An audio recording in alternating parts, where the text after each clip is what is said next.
Good morning.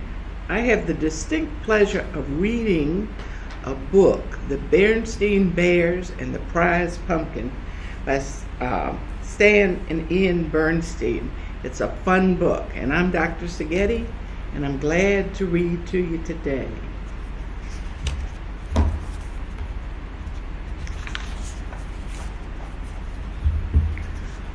Pumpkins are just like everything else in nature, said Papa Bear, as he and the cubs finished weeding the pumpkin patch. No two of them are exactly alike. That's for sure, agreed Brother Bear. Look at that funny flat one and that lumpy one over there. Then there was the giant, which is what Papa had named them. It just seemed to be getting bigger and bigger.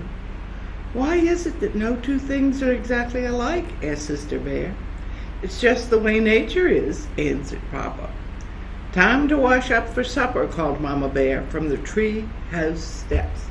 Look at the different pumpkins. See the great big one? That's the one that Papa Bear calls giant.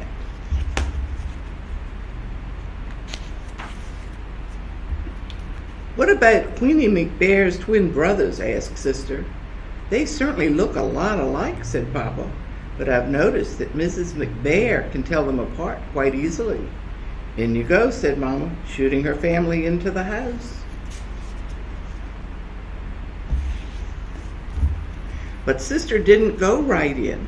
She stood on the stoop for a moment and looked out over Bear Country.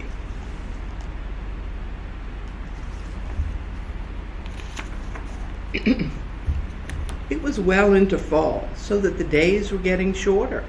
Halloween had come and gone. Pretty soon the bears would start thinking about Christmas. But right now, Bear Country was aglow in the setting sun. Farmer Ben's well-kept farm looked especially fine, with its baled hay, corn shocks, and pumpkins casting long shadows. I guess nature's pretty amazing, Sister said, as she looked out over the beautiful scenery. It's the most amazing thing there is, said Mama. Come on now, in you go. See how fun it looks to look out just before it gets dark.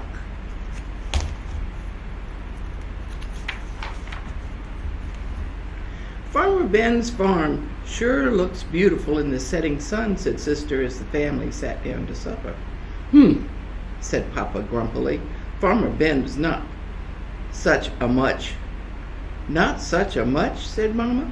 Why, Ben is the finest farmer in Bear Country, and besides, he's one of your best friends. That may be so, said Papa, but earlier today he came by and said, nice little pumpkin patch you've got there, Papa.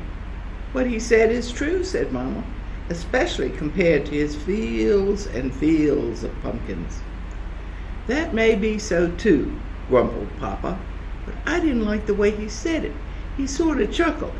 My patch may be small, but the giant is big.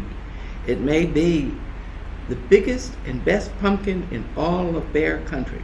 What do you think about that? See, Papa's face is not real excited. He's grumpy.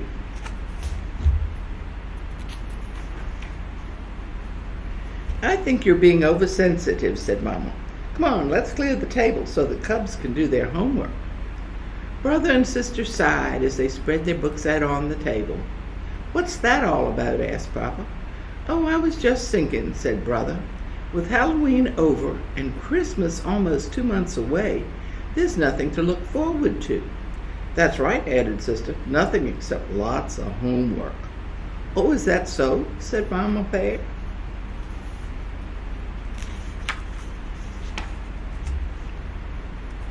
It just so happens that there's something very important to look forward to. A very special holiday called Thanksgiving. That's when we give thanks for all the wonderful... Your mama's absolutely right, interrupted Papa. He pointed to the notice in the evening paper. It said, don't forget this year's Thanksgiving festival. Entry blanks for the big pumpkin contest available at City Hall. Ah, Thanksgiving is a very important holiday, especially this year, because we're going to enter the giant in the pumpkin contest and beat the pants off Farmer Ben. But Papa, he's a professional, said Brother. He won the contest 10 years in a row. All the more reason to teach him a lesson. Come on out and check up on the next heavyweight pumpkin champion of Bear Country. See? He got the paper, and he says they're having a contest. So here we go. Let's see what happens next. Now it was Mama's turn to sigh.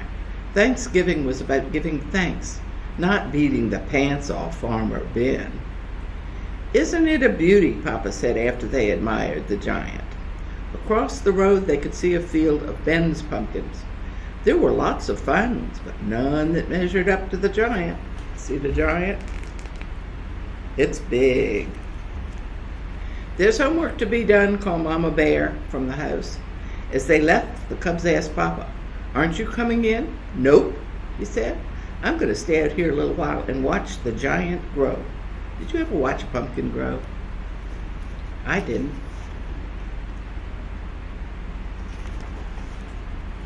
One afternoon, the cubs got off the school bus and said something important that they had to tell Papa, but they were stopped in their tracks by what they saw. He was talking to the giant. Did you ever talk to a pumpkin? Mama explained that Papa had bought a book from the swindler Raffish Ralph about how to encourage your plants to grow by talking to them. "Well," said Brother, "I don't suppose it can do any harm." "It sure could harm his reputation," said Sister, "if anybody saw him talking to a pumpkin." Papa," Brother said, "a cub at school told me he went to a class trip to Ben's farm and saw some pretty big pumpkins, especially one really big one that Ben calls the monster." "We've got to get a look at it," said Papa. See? Talking to the pumpkin and talking to Papa over here.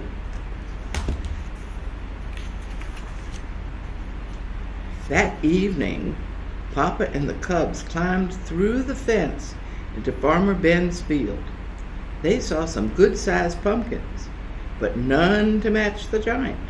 "Maybe it's behind the barn," whispered Papa.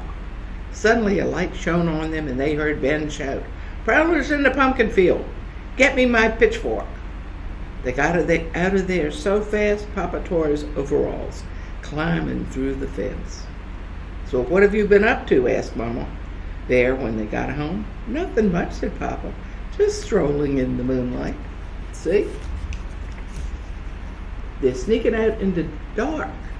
Papa gets his britches torn, and they get confronted by Mama in the bottom.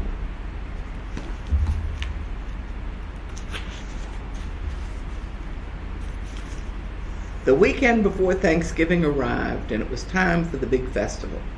The Bear family got there just in time. The pumpkin judging was about to begin.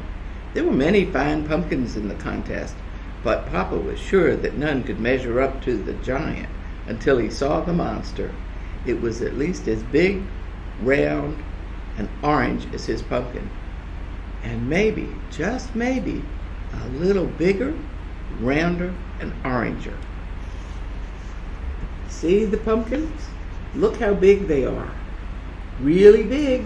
They're going to come up with the monster one.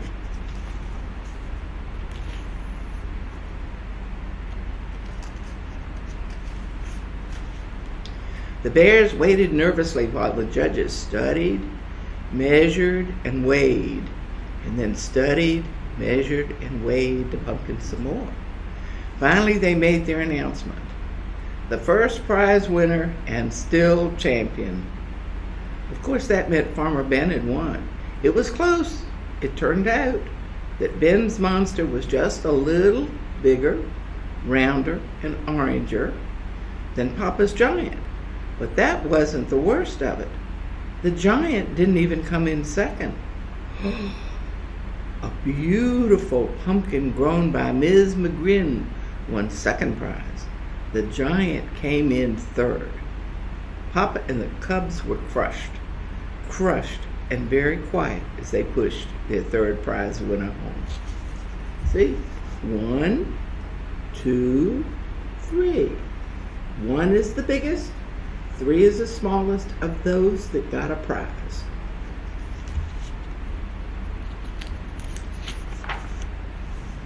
It wasn't until they reached the crest of a hill that overlooked Bear Country that Mama decided to have her say. I know you're disappointed, but third prize is nothing to be ashamed of. Besides, Thanksgiving isn't about contests and prizes. It's about giving thanks. And it seems to me we have a lot to be giving thanks for. Perhaps it was Mama's lecture, or maybe it was just how beautiful Bear Country looked in the sunset's rosy glow. But whatever the reason, Papa and the cubs began to understand what Mama was talking about. See, as they're going home, and see the rosy glow, color in the sky.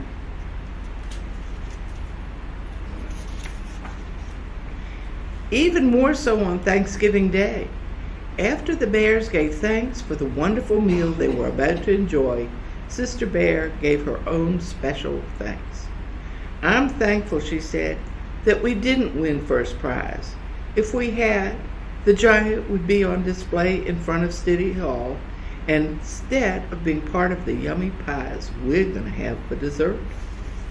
See the dinner? They have a turkey, and they're going to have pies for dessert.